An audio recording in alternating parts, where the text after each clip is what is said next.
মোচা ঘন্ট তো সবাই খেয়েছেন। এরকমভাবে একদিন মোচা ভর্তা খেয়ে দেখবেন, ভীষণ টেস্ট হয় আর একদম নতুনত্ব একটা রেসিপি। মোচা ভর্তার জন্য কড়াইয়ে জল দিয়ে দিতে হবে, তার মধ্যে ছাড়িয়ে রাখা আগে থেকে মোচাটা দিয়ে দিলাম, তার মধ্যে দিয়ে দিচ্ছি পেঁয়াজ কুচি, দিয়ে দেবো কয়েক কোয়া রসুন।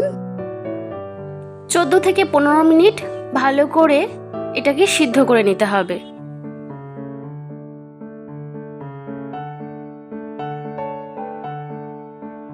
মোচা সিদ্ধ হয়ে গেছে, এবার একটা আলাদা পাত্রে নামিয়ে নেব।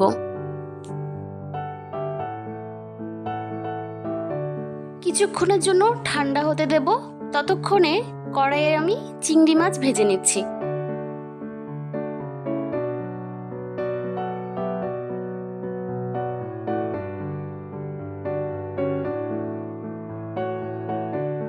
চিংড়ি মাছ ভাজা হয়ে গেলে তুলে নিতে হবে। এর মধ্যে দিয়ে দিয়েছি 3-4টে কাঁচা লঙ্কা আর 2-3টে শুকনো লঙ্কা। শুকনো লঙ্কাটা কিন্তু একদম অপশনাল। সব উপকরণগুলো এবার একটা পেস্ট করে নেব। পেস্ট করা হয়ে গেলে কড়াইয়ে দিয়ে দিচ্ছি সরিষার তেল, তার মধ্যে দেব একটা শুকনো লঙ্কা চিড়ে। এবার পেস্ট করে রাখা মোচাটা দিয়ে দিচ্ছি।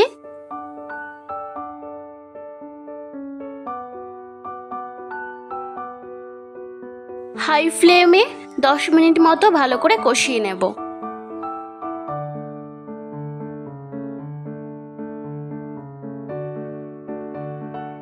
এরপর এর মধ্যে দিয়ে দিচ্ছি পোস্ত আর সরিষা বাটা।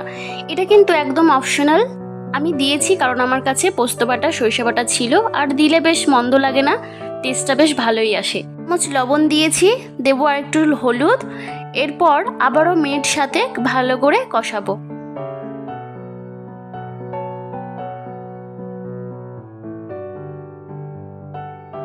কড়াইয়ের সাইডগুলো থেকে তেল ছাড়তে শুরু করলে এরকম কালারটাও চেঞ্জ হয়ে যাবে। এই পর্যায়ে কিন্তু মোচা ভর্তা রেডি, এবার নামিয়ে নিতে হবে।